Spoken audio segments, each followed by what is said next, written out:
Welcome to the Ohio Arts Council's Rife Gallery programming series for our current show, Shared State, curated by Jordan Busher and Natalie Lanise. Today, we're thrilled to present the artist Josie Love Roebuck. As a brief reminder, everyone tuning in today is in listen-only mode, so feel free to utilize that chat function to ask questions, and we'll be sure to get to them at the end of the talk. Also, please keep in mind that because we're presenting from separate locations, there might be some variation of bandwidth. So if one of us freezes up or the sound fluctuates, thanks in advance for bearing with us. All right. Thanks, everyone, and welcome, Josie. Awesome. Thank you, Kat. Thank you all for being here today. I am really excited to get to be here to share a little bit about my practice, my artwork. I also want to thank Jordan and Natalie for including me and my work in this exhibition. It's such an honor to be a part of this conversation with so many incredible artists. So to get started, just a little bit about me. I am an interdisciplinary artist from Rising Fawn, Georgia. If you're not familiar with that location, it's like in the heart of, excuse me, in the heart of Chattanooga, Tennessee. And now I'm currently based in Dayton, Ohio. So I hold a BFA with emphasis in drawing and painting from the University of Georgia, and I have an MFA from the University of Cincinnati. And so I'll talk a little bit about that here in a second. But at the core of who I am as an artist, I am a storyteller. I like to think of myself as a weaver of perspective and identity. My work, I create intricate tapestry-like quilts. For me, it's about honoring quilt makers who have come before me, but it's also about getting back to my roots as a painter. So I am taking these tapestry-like quilts, which is a hybrid between painting and quilt making. And for me, it's about pushing the boundary of what both of those can be. And so that's kind of where I detail all of my stories for my pieces. Thinking about stories, thinking about narratives. For me, my work is stemming from the depths of human pain. So thinking about what a person can go through, their hardships, but ultimately, I also want to express each person and their healing journey. That's really important for my process, not only to touch on the pain, but also to touch on the beauty and what it's like to blossom after a certain event.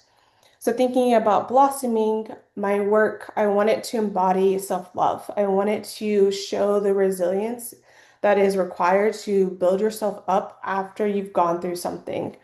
Um, you can't have pain without beauty, right? You can't have beauty without pain. And so I want each of my pieces to really emphasize those ideas. And so thinking about that, the themes that I explore in my work are always pain and triumph. There's exclusion, there's acceptance, and it's all woven throughout each of my pieces, right? All four of those themes are always associated because, again, I want to really express what is it like to go through something so maybe it's horrific, or maybe you're going through just a challenging time, but also what is it like to really heal from those events? I think that's really important for not only the person going through it to mend themselves that way, but also for others to partake and to listen. It allows us to get a different perspective and a different understanding of how a person can heal because each person heals in a different way. Thinking about that, Hey, Josie. oh yes, Josie, sorry. we are still on the first slide. So if you are advancing slides, I just want to let you know we're still on the first one. Absolutely. I'm still on the slide currently. I'm just introducing Okay, myself. wonderful. I'm so sorry. No, you're absolutely fine. Yeah, so I just wanted to be on the slide to kind of give a gist of who I am before I kind of transition a little bit. But I want to talk about the metaphor of sewing because everything that I do, I hand sew all of my work. And it's really important. It's about the symbolism of this opening and closing a wound. So for me, it's about examining my canvas, how it can kind of morph into paper and my pen into or my needle into a pen. So it's about how I can write down these stories. It's about how I share my own, those that have been shared with me. It's about bringing everything to life. So now transitioning, maybe. Okay. So I want to talk about the very beginning stages because, again, I was trained as a draftswoman and a painter. And so it wasn't until 2019 that I discovered fiber arts. So this is the time that I was in grad school. And I came in as purely a painter, and I thought I was going to leave as just a painter as well. But if you've been to grad school or if you know anyone that's gone, they like to push you, and you kind of question everything. And I got to that point of my things are not working. Why is it not working? How can I get unstuck with my work? And I'm not sure of the transition to fiber art. Like, I don't remember if someone mentioned that to me, like your painting style is similar to this or how that came about, but I slowly started transitioning into fiber arts. I started doing a lot of research. I think one of my friends at the time went to an opening at 21C where Bisa Butler had a talk there. And so she kind of talked to me about it. We were discovering and kind of talking about similar things. And so that was one of the artists I started looking at, Bisa Butler, and then I also discovered Gee's Bend, the quilt makers there, how they were telling stories through their geometric patterns. And then that kind of led me to Tomasi Jackson, who I believe she mentions herself as just a painter, but she combines painting, printmaking, and then also sculpture elements to tell stories.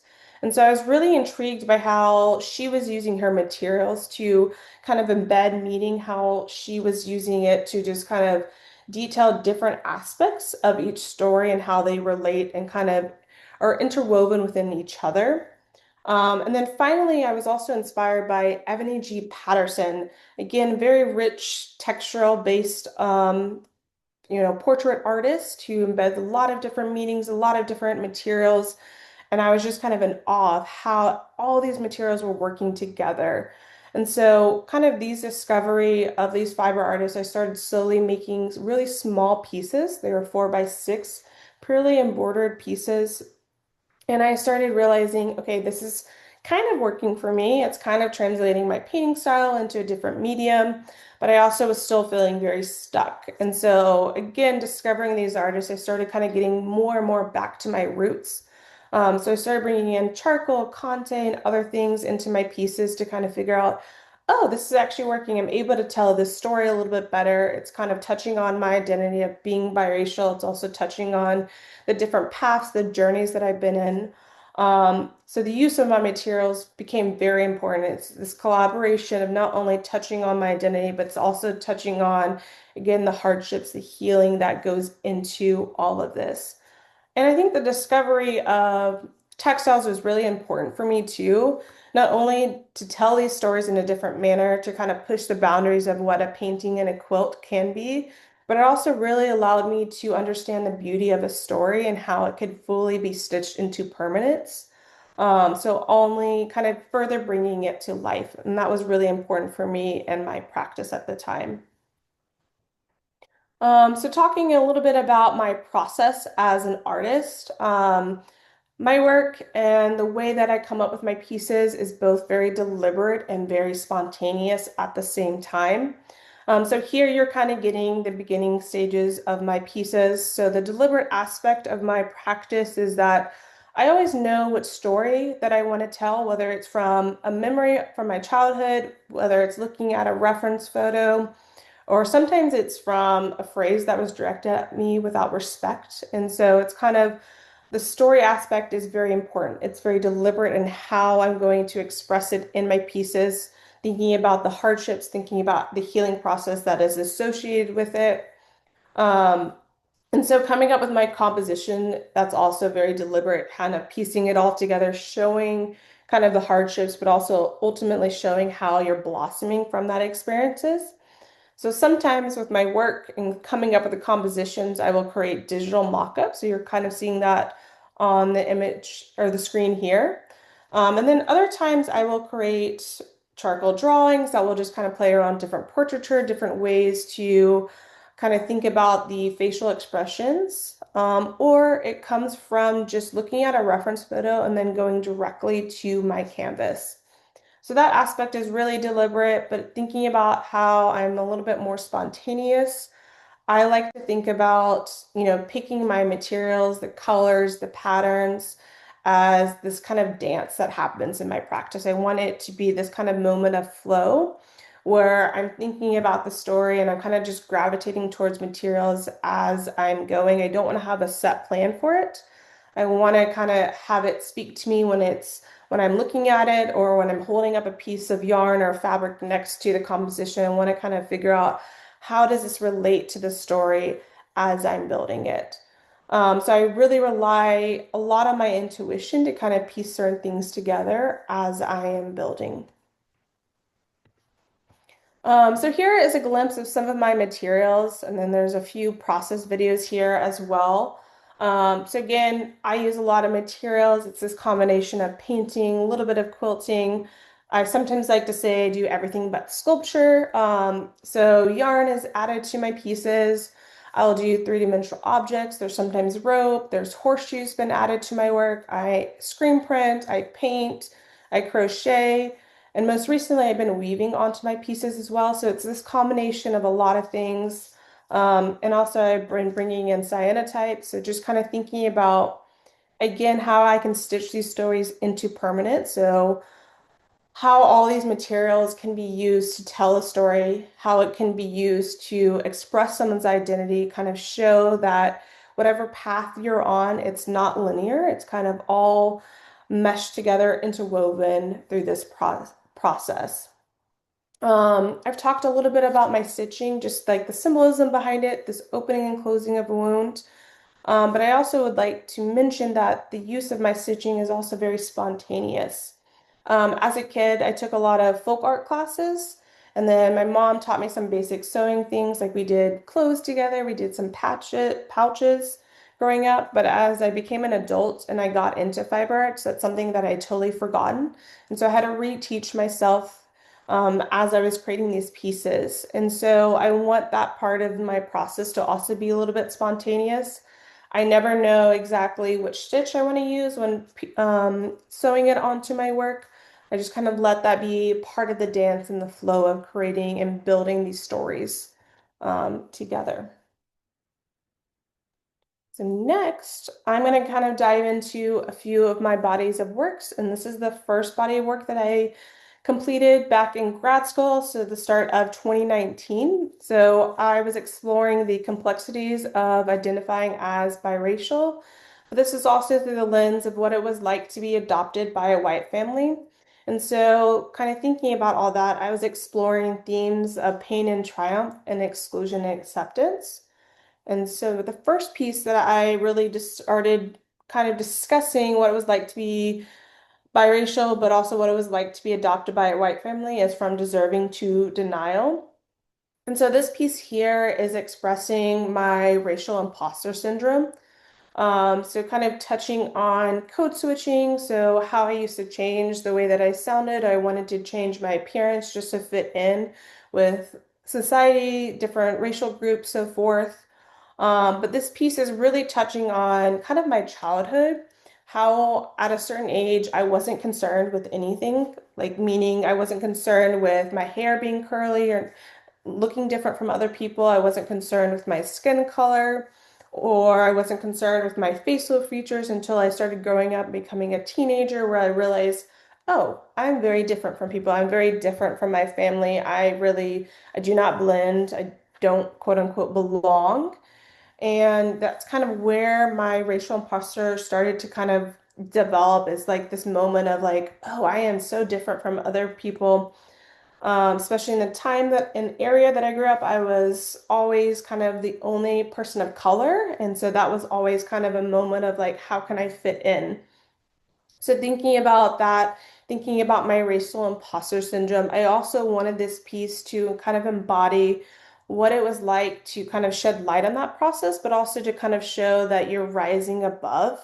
And so the use of flowers will often be used in my pieces specifically to symbolize new beginnings, new rebirth, but it also is to help with that healing process, shedding light on that.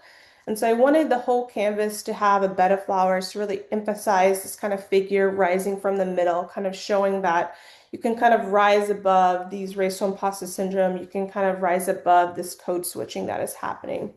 So this piece is really hitting home with the themes of inclusion versus exclusion and kind of piecing that together. The next piece that I explored was Magnificently Willful. And so this piece here is about honoring my hair.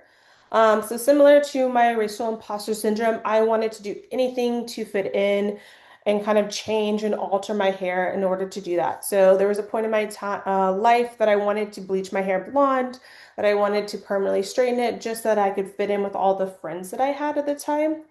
But when I turned maybe like 25, 26, I realized how wonderful and magnificent my hair was, and how I am so glad that my mother would never allow me to alter it just to fit in. And so I wanted to create a piece that really honored that. So this piece is about celebrating my natural curly hair. It's also about educating the viewer on the different curl patterns that people of color can have. It's harder to see in this image here, but if you're closer, you can see different numbers at the bottom, closer to where the hair starts to suspend off of the canvas.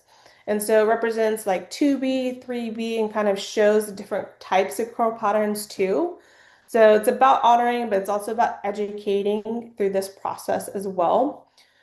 As a storyteller, not only do I create the stories on my canvas, but I also am a poet. And so sometimes the poetry that I create is written onto my pieces, or I'll create kind of an art statement that shows the poems that go with it.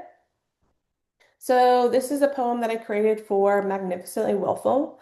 And so each of the poems that I create typically elaborate a little bit further on the stories that I am shedding light on.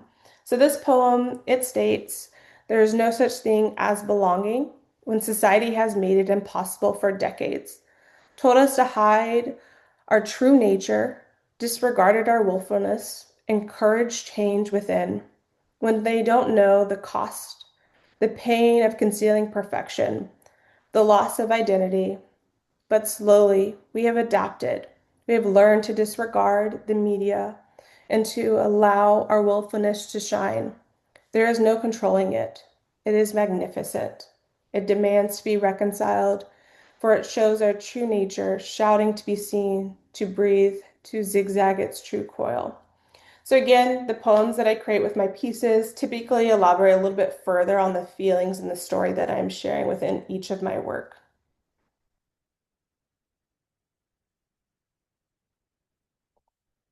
So this is my next piece. I Know Why the Southern Black Girl Sing. And this piece is exploring themes of pain, triumph, and exclusion. So to start with this piece, the only thing I had at the time were the ballet point shoes that I got from a place in Cincinnati called Indigo Hippo. And I was ecstatic to find these shoes that are hanging in the pieces, but I had no idea what to do with them. I had no idea how that would fit into my practice. It felt like it was very separate until I discovered this reference photo as me as a kid. Um, so I wanted to create this piece to kind of emphasize the ideas of what it was like to be a ballerina in Chattanooga, Tennessee, what it was like to be a ballerina as a biracial woman, but also kind of comparing it to Degas' work, also looking at Maya Angelou. So kind of thinking about my own experiences. I was objectified and mistreated due to my muscle mass. I was always seen to have too much muscle and compared to what they were looking for as a ballerina at that time. And so I wanted to kind of touch on that mistreatment and also relate it to Degas' work, specifically his piece, Little Dancer of Age 14. Because at the time when he was doing all the drawings, his paintings, his sculptures of the ballerinas, the dancers were mistreated and they were often called les petites rats.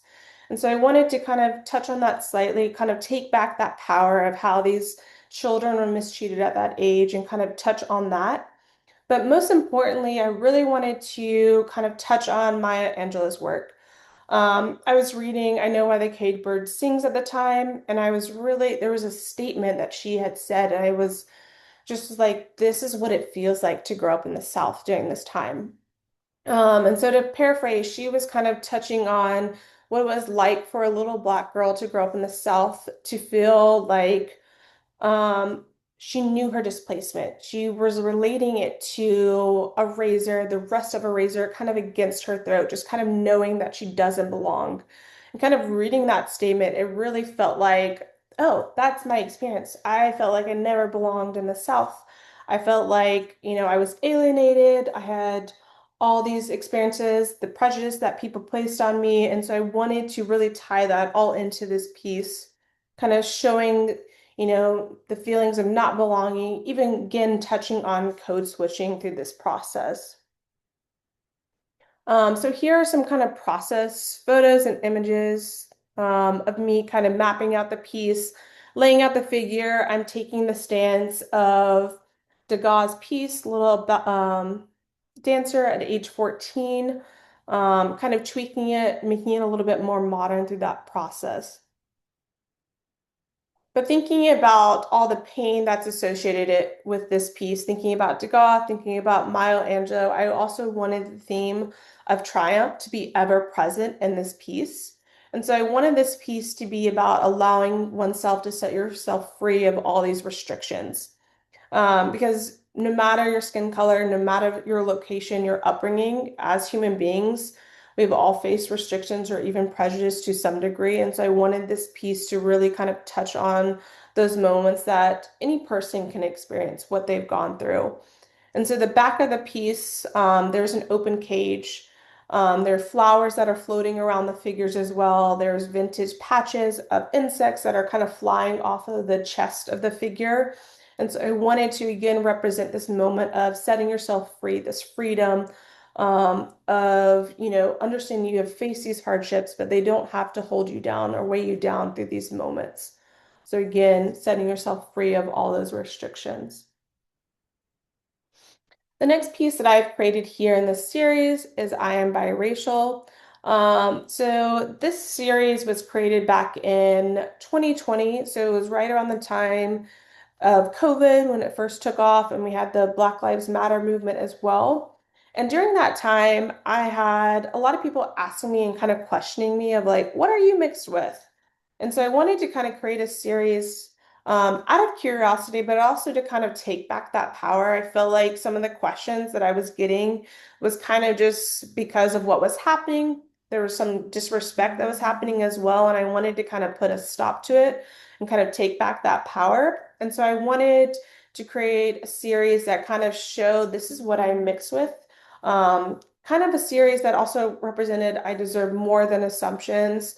I deserve more than to be put under a microscope and without my permission. And so this is me kind of saying, hey, here's all the facts. Here is what you need to know so that you don't need to keep inquiring kind of out of respect for these information. So I wanted to show three different portraits to really emphasize that and kind of to infuse my own mixed identity through that process. Following that, I also created a series, He is Biracial. So I also have a younger brother who is adopted from a different family as well. And so sometimes with this body of work, I have compared and contrasted our own experiences.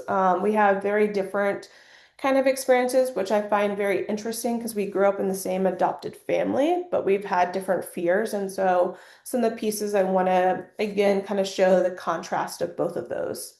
And so this piece or this series here kind of follows the same principle, kind of taking back power, showing, this is who I am. But also, I wanted to take this piece a little bit further. I wanted to kind of examine the past, the present, through this work. And so I have chosen different photos of my brother, one where he's in middle school, one where he's in high school, and one that he is in college, kind of showing the different stages of his life and how he has experiences these different fears, these different kind of questioning of not belonging in this sense, and kind of piecing that all together through this series. The next piece that I created is Walk Tall. And so there is two pieces within this series, one of me as a child, and then there's one of my brother as well, which I'll show here in a second. But this series is really highlighting our love for horses. We grew up on a farm. And so I wanted to depict memories of kind of wholeness, what it was like to grow up on a farm for my brother and I, how we really enjoyed riding horses, just being outdoors, being a country girl, country boy as well. But I also wanted to touch on the ramifications of one of our family saying. So growing up, we used to have to say walk tall or suck it up all the time, which as an adult now, I feel like those are moments that have taught me to bottle up feelings and something that I had to reclaim. And so I wanted to kind of tie that with more these happier moments, but also associating it with a little bit of these pain moments too, kind of acknowledging how I'm mending the past, mending kind of my inner child through that process. So again, I wanted to touch on this joyous moment of me being on the back of a horse wearing a cowgirl hat, but also touching on these painful moments as well. Here is the other piece of the story series, and so this is my younger brother. He's riding a horse, again, emphasizing these moments of happy, but also showing how we're mending the past by it being stitched together. So this is my next series that I've created. So this is Memories of Braided Life. And so this series here is actually from some research in a book that I was reading a couple years ago called The Quilt Stories. So I was really inspired by the overlining themes of the book, which is exploring how quilts will reflect ways of seeing, remembering, knowing, learning, and expressing. So again, kind of getting back to the core of storytelling, I wanted to create pieces that really embody that. And as I was further reading the book has short stories, it has essays in there, it has different types of poems in there as well. And so I was really inspired by Margie Pierce's poem, Looking at Quilts. And it kind of just made me start questioning a lot of things. And I was starting to get to the root of what parts of ourselves have we forgotten. And so thinking about that, thinking about the underlining of a quilt, I wanted to really kind of question that notion within these series. And so I am kind of thinking about how the past, the present, and the future are all intertwined, and kind of examining through that, thinking about your past, what parts of your past have you forgotten? Or what parts of who you are now have you forgotten? How are you mending? How are they all intertwining? What do you want to remember as you continue further? And so I wanted to create these really small, intimate portraits to really express different moments, different parts of your past, your present, and things that you might have forgotten as you've grown as an adult. And so I'm slowly starting to shift away from this series here. And this is one of the pieces that I created to kind of almost end the series. So this is Daffodil. And so this piece is exploring themes of triumph and acceptance. And ultimately, this piece is about stepping out of the woods and embracing your true self. And so the figure here is surrounded by daffodil flowers, which is symbolizing rebirth and new beginnings. And if you're unfamiliar with daffodils, they're the first flower to bloom after winter. So it's typically a sign that the end of dark days are here. So I wanted to create a piece that really embodied stepping out of the woods. The end of dark days are here. You're fully triumphant, you're shedding your past, and you're welcoming your fully healed self through this process. I wanted this moment to be a little bit more of a movement, again, just really stepping forward into your light. The next piece I have here, I am still standing, yeah, yeah. So this is part of Shared State, and this piece is exploring themes of pain and celebration. So in 2023, my dad had a stroke, and so it was a period of time where I was uncertain about a lot of things. I had a lot of fears, there was a lot of pain associated with this time, thinking about, is my dad going to survive? Is he going to recover? What is that going to look like? And so kind of thinking about all those fears, those exams, in pain, I'm examining, the celebration of life. My dad did survive. He came back and he had showed all this resilience, right? But he had to relearn a lot of things. And so I wanted this piece to be a celebration of life. I also want it to be, reflection of growing up on a farm. It's kind of a reflection of our relationship as well. We've always been super tight. We've had our differences, but he's a person that has taught me everything. He's a person that has taught me how to really love life. And so I wanted this piece to be about reclaiming parts of our past, mending fears, and acknowledging that life is unpredictable. And again, it's about really stepping into your full self, showing that at times people will have to uplift you, but there is this strong connection between two people. Um, I don't have the reference photo here, but when this photo was taken, I was kind of mad at my dad. I grew up on a farm and I knew how to ride horses, but as I became adult, I hadn't ridden probably over a decade, and so I forgot how to ride. So he was t reteaching me, and I was being really stubborn, and I was really annoyed that he was showing me how to do it. But now looking back, it became this really sweet moment of him again teaching me everything that I know now and just kind of furthering that connection. So it's a moment that I treasure and something that I wanted to really create in this piece. Another piece here, Stories of Remembrance. So this is also part of Shared State, and this one is also touching on my upbringing. So it's about exploring the past. And really, in this work, I'm reliving happy moments of my childhood, kind of thinking about flashbacks, these memories of growing up on a farm, riding horses, and really exploring what that looks like.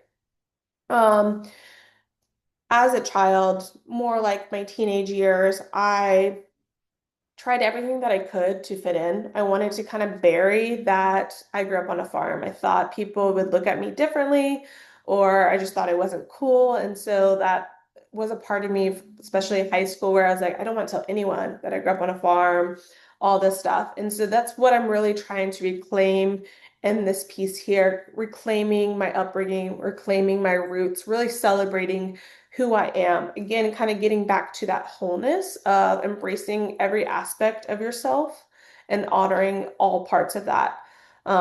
Which to me, it's not, you can't hide it. You have to fully step into your power, step into who you are. So getting back into looking at that self-love of your identity, your past, your upbringing through that sense. The next body of work that I would like to touch on is We Can Grow or Wither. So here is a install photo of this piece here. This is a work that I created back in 2024, and this is a series that I was focusing on the hardships that women face, and again, celebrating their healing process, really showing how they've gone through something so traumatic and blossomed from those experiences. So with this series, I interviewed 6 different women, and there were 7 in total, including my own story that was shared. And the way that I started this work is I had a lot of research. I was doing a lot of writing, and from all that, I kind of started creating a lot more poems from it. And this is what you're seeing here. So this is the overall poem of this entire series. So the poem states, piecing, growing, and stitching ourselves back together. For a society that thrives on pain and division, doesn't understand the cost of just surviving, the agony, the torment, the light being taken away. But yet we stand and we fight for the light to glow. We aren't tragedies, we are a force. Who are we? Not the inflicted scars or the catastrophes that have invaded our lives, nor the nightmares of our past. We are women, weaving ourselves back together. Do you hear us? Now listen closely. So again, this entire body of work is about exploring the hardships that women face, but again, showing how they blossom from each of these experiences. So the poem I just read, this is a piece that I created to go along with it. So this is the overall largest piece from this series. And I kind of like to consider it kind of like an altar piece where I brought all these women together. Um, so each of the portraits here are the women that are part of this series, and I am referencing art history again. I'm looking at Matisse, specifically his piece, The Dance. That's one of my favorite pieces. Brings me a lot of joy and kind of reminds me of why I'm an artist. And I also wanted to bring in that joy and beauty aspect into this altar piece where all these women are gathering. I wanted to show the celebration aspect of us coming together, us sharing our stories, us growing and healing together. Um, Throughout the canvas here, I have daffodils that have been screen printed, kind of floating around, again, referencing end of dark days, these new beginnings. It's harder to see, but I also have screen prints of monarch butterflies, which also represent and symbolize freedom. And so, again, kind of setting yourself free of all the burdens, all the hardships that you've experienced. And here are sorry, my computer froze. Okay, there it goes. Here are some more detailed images of each of the portraits that are on the piece there. So with each of the portraits, I wanted to take images of the participants that are celebrating their power, but I wanted each of the participants to be directly gazing at the viewer. I wanted them to confront the viewer, to really bring them into their stories, what they've experienced, us coming together, kind of really showing that we are here, we're here to be listened to. There's no hiding our stories anymore. Because I have created a body work similar to this, but at the time, people were telling me their stories and wanting me to share their stories, but they didn't want their faces to be shown yet. And so I was using my face to tell their stories. And so this became a full circle moment of where people are like, no, I want to be seen. I want to be heard. This is what I went through. And so I really wanted to create a piece that really embodied that, us being fully seen, being heard through this process. So here is an example of one of the individual pieces that I created for this series. So the title is Love That Women Could Mother. And how I created this piece is that I had a lot of interview questions that I wanted to kind of get to the root of. What hardships did you face? What things, would you change? What is words of advice you would give your younger self now? Things that I'm thinking about, like I think history sometimes we're in the cycle of repeating itself. What could you do to change that, or what do you think is being repeated? Um, Different questions like that. And so when it became time to interview people, I had planned on going on that, trajectory of just asking these questions, but the interview became something new. It took on a life of its own, which was really special. They began just telling me from the very early age of whatever they could remember, this is what I endured. This is how I grew from each of these points. And it became, again, really special to get to witness their stories, to hear, firsthand count, okay, this is what I experienced at 5 years old. This is how I grew. This is how I healed through this process. Because ultimately, each person told me their hardships, but it's about celebrating again how they've grown, how they become this successful, healed person as an adult now, living their full life.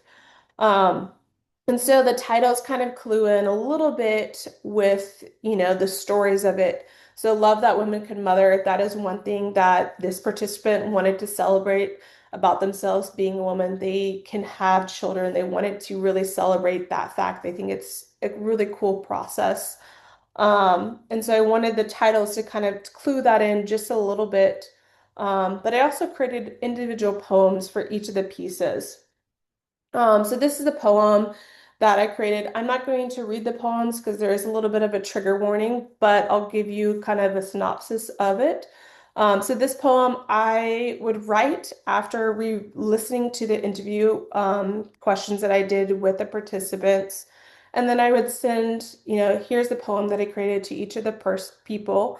And then they would give me their feedback. And so this one became really special because I had written a poem.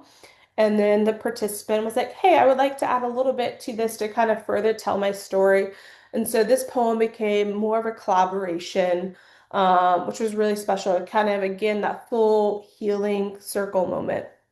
And so, just the kind of gist of this poem here, Love That Woman Could Mother, is a collaboration poem with Jenny. And so, this story is about a woman navigating the full extent of hardships that women can face. It's about healing, it's about growing, and then blossoming into the person that she is now. So again, the poems that are written, it starts from the very beginning of their story and to the very end, where it touches on the power that they're stepping into, what they are celebrating about themselves. This is another piece that I created. This too shall pass. So again, we're still focusing on the hardships, but the healing process. One other thing that I did with this series and interviewing the participants is that I would ask them what flower represents you the best, or what is something that you want to really be added to your piece here. And so I added irises here to really touch on that healing process for this participant here as well. Excuse me. And so I also, again, created poems that go with it. Again, I won't be reading it just because there is some trigger warnings with it. But the title of the poem is To Understand the Joyous Part and How Precious That Is. You have to understand the not so joyous part. And so, again, I wanted to take part of their interview, something that they were quoting a lot when talking to me. And so they kept saying, like, to understand how I got to the person I am now, you have to understand the not so joyous aspect, which really emphasizes their story. Um, so this poem and this story is inspired by my friend Iris. It's a story that is about appreciating the feeling of fresh sunshine entering your soul for the first time, and appreciating the joy she's able to experience in her life now. And so this is a person that wasn't able to experience any joy, any blossoming until about the age of 30. And so it took her 30 years to really find her power, her blossoming after everything that she's endured. Yes, she has healed throughout her life, but she never felt freedom or safety until she was about 30 years old. And so I wanted to create a piece that really emphasized again, what she experienced at the age of 4 to 5 and how she's grown and adapted throughout her life. This is Wildflower. This is a piece that I created about my story here. And so this piece is really about kind of honoring your past, your present, and how everything's intertwined. I wanted this celebration, this laughter to be coming forth in this piece, but I wanted the figures to be, again, intertwined, but almost like reaching for each other, kind of showing I have a hand. I am going to lift you up through whatever your experience. And for me, I chose to use the rattlesnake plant. It's part of the Catholea family, and it's symbolizing rebirth, this new kind of acceptance of you are growing, you're blossoming through these experiences. And I've also kind of tied orchids to this piece as well to again emphasize that. Um, so floral symbolism is really important to really touch on that healing aspect and how it's being played into my pieces. This is another piece that I created for this series, A Lifetime of Being Between Two Things. So I wanted to really represent this participant, their joy. I included kind of a silhouette image of their child because that's something that they bring them joy, but I wanted to not depict their child because the story was about this woman, what she's endured, what she has kind of gone through in her life and how she's pieced it all together.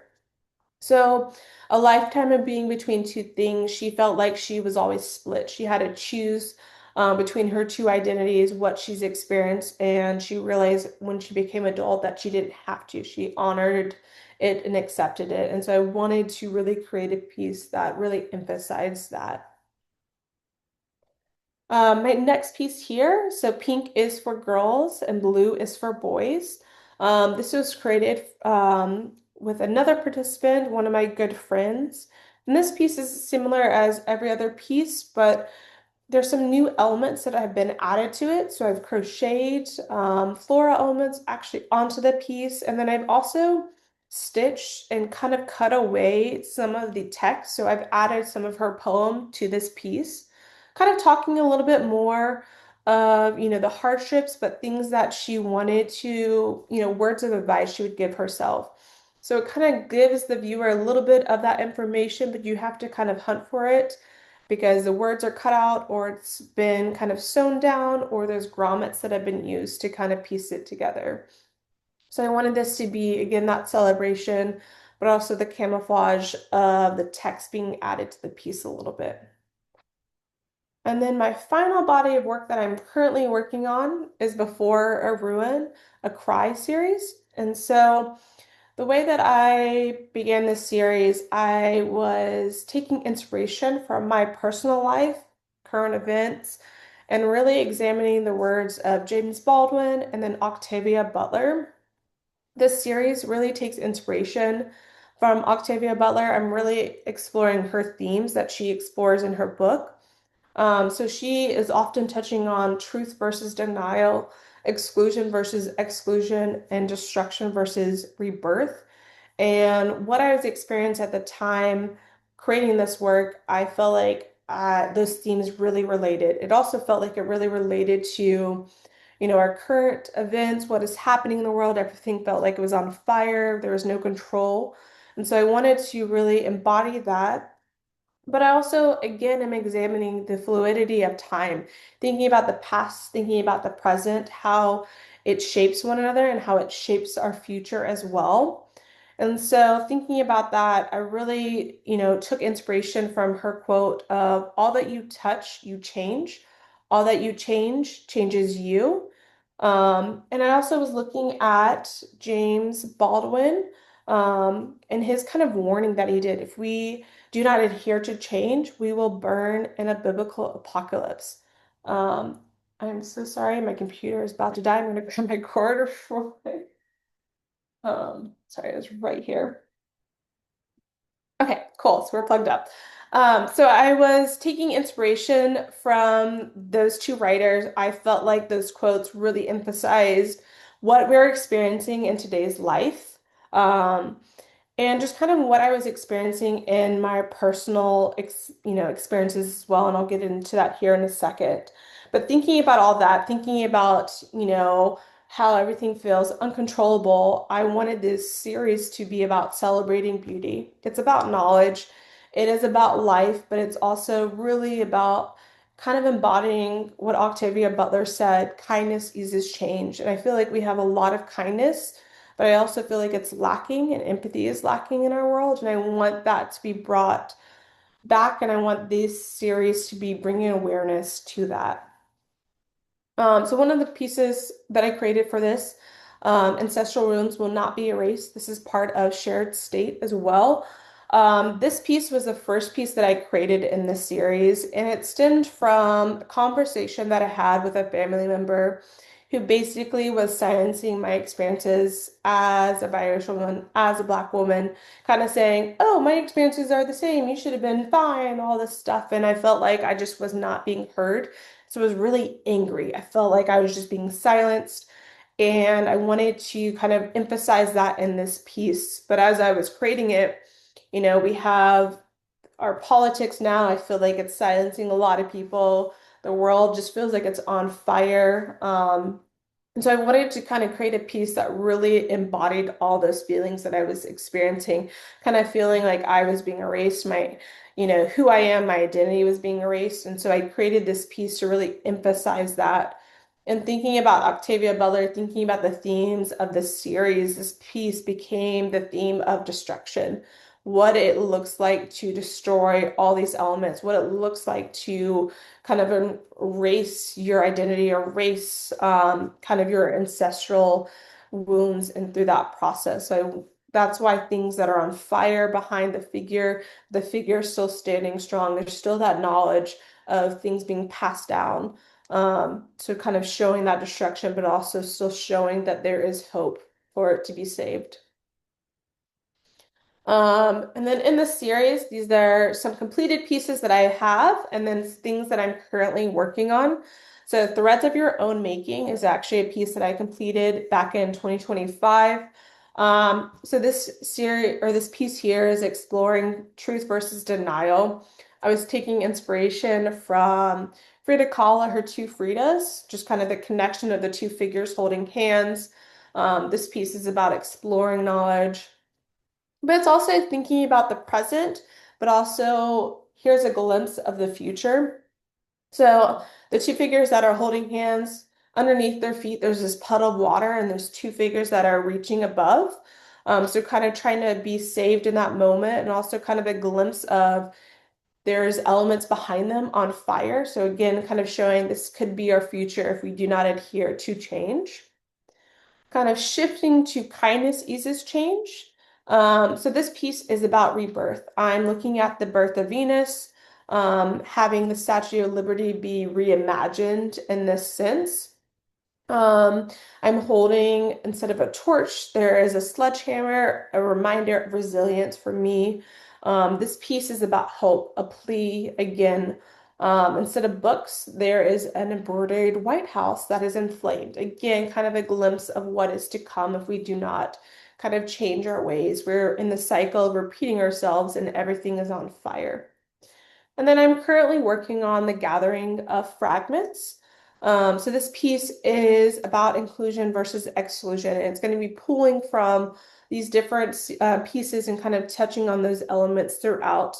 It'll be a fully cut out piece once I am finished. So there'll be two figure or three figures kind of blending into the background, and then a figure that's in the front, kind of running kind of away, kind of showing I want to be included, but I feel excluded in these moments. And thank you. That is all I have for today. I have included my website if you guys would like to learn more, or my Instagram where I try to keep up to date with things. So thank you. Wonderful. Thank you, Josie. I have a curiosity in the importance of breaking the boundary of a frame. So, your work, um, each of them is very intentionally removing the rectangle. And I would Yes. love for you to speak a little bit more about why you've made that choice and the impact that it has on the finish. Yeah. So I was trained as a painter. We love our squares. We've been taught to frame everything in that way, and um, it's one of my ways to kind of push that boundaries. I think a painting, I think a quilt can be something beyond the square. To me, it's about giving it a little bit more life. It almost becomes this cutout, the stamp of what could actually be seen in reality.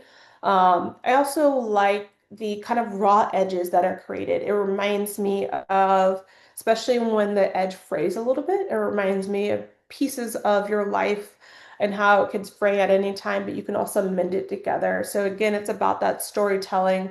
It's about just kind of letting the edges be more free and kind of curve on its own. You can't really control it. It's kind of, again, showing this messy, chaotic life that we all have. Um, it's uncontrollable at times, and so it just really reinforces that notion for me, but it's also about kind of mimicking the shapes that we see in everyday life and something that you can imagine, um, whether it's in the woods or, a domestic element that you're adding to your pieces. Right. The other bit that I recognize in your work, you say that you leave yourself open, you don't try and overly plan the stitches. So there's an improvisation there, but there's also really clear description of form and modulation of color that is apparent in that. So, how are you balancing your improvisation and uh, very planned and clear accentuation? Yeah. So it's sometimes there's a lot of frustration when it comes into it because we'll sew down like a specific color, I'll do a specific thread stitch, and then I realize it doesn't work, and so I have to take it out. So it's a lot. Again, that's where that dance kind of comes into play. It's a lot about kind of trusting, oh, maybe this will work, and then sometimes realizing that doesn't work. You're kind of forcing it. Um, so I even will go back. So I don't have the image of it, but the gathering of fragments, I created a whole piece for it, and it's a fully finished piece. But then I realized there's something wrong about it. The shape was off, the colors wrong, the patterns just didn't match, and so it had to become like a study. So there's moments like that where it's like I can't fix it. I probably could, but it's going to alter the meaning. It's altering what I look like in the piece, right? And so sometimes I just have to let that be, as frustrating as it is. But it's a lot about just kind of pinning up things, taking a lot of process photos, stepping back, seeing what working, what is not working, what is working. And then also just kind of starting to sew and then realizing, oh, that's the wrong stitch. That's already been repeated. I need to kind of change it. It's not kind of adding texture or emphasizing the area that I do want. So there is that frustration aspect of like, oh, it's too much, freedom in that sense. But it's also part of just, again, that healing process of like, okay, some days it's going to work, and then some days it's not going to work, and then you have to find that happy medium. So there's a lot of push and pull that happens in that process. Right. I think the last question I'd like to ask is the experience of being in this group exhibition where you are paired, excuse me, specifically with another artist, but also to be in the midst of all of these pairings. Could you share with us a little bit about that experience and what you've gleaned from it, and perhaps how that is affecting your thinking and going forward? Yeah. So the artist that I'm paired with, we are both kind of touching on storytelling, identity, but we both do it in such different ways. And I think that has been really inspiring and kind of interesting to see how we're paired together. There are some similarities that happen, but kind of like any quilt maker, I'm just honored to be next to someone who is doing storytelling and kind of learning from their own process and how is that person thinking? How are they building their own stories? How are they using, again, their materials to touch on that? Um, and I think that's also like touching on the entire exhibition. Everyone has a different way of telling their story, a different way of using your materials, which I think as cohesively together, we work really well. Each person has their unique voice, that each person stands out, but cohesively, it all comes together with the use of these different materials, the way that people are building that. And I think that's really inspiring. And just a lot to kind of take away from it. Each person, again, does their own thing, and I think that teaches another person in that process as well. Um, like even Hannah Parrott, we are colleagues. We have taught at UC together, but being part of this exhibition, I get to learn a little bit more about her work and kind of see firsthand a site-specific installation and how that's brought to life. Um, Her being trained as a painter and then kind of breaking the boundaries of what a painting can look like. Um, that's inspiration in itself for how I'm cutting out my work and kind of building from there as well. We had a question come in, and it is, can you explain your process of selecting your palette or colors for each piece? And do any of the upcycled fabrics come from you or your family? So upcycle fabric, I used to use a lot of my childhood hair bows into my pieces. I do have some fabric that are from my dress up closet that I haven't figured out how they're going to be added to my pieces. Like one is a cheetah print, which I haven't ever used cheetah print, so I'm trying to figure out how I could use that. But most of the time, my upcycled fabrics are coming from thrift store like Indigo Hippo, Goodwill, places like that. Um, and then I'm so sorry. What was the first part of the question? I kind of lost train of thought there. How do you establish your palette? How do you choose your color Right. palette? So my color palette, that's usually based on my intuition, what I'm wanting to express. So for this series that we're looking at here, I had specific colors I had in mind, whether it was going to be a little bit darker versus a little bit brighter. But I like to kind of let that be in flow too when I'm working. I want the colors, just like the patterns, to kind of talk to each other to kind of figure out what is working, what is not working. It's also about moments of like, do I really want to shout it or do I want to be a little bit more quiet and have the figure blend in just a little bit?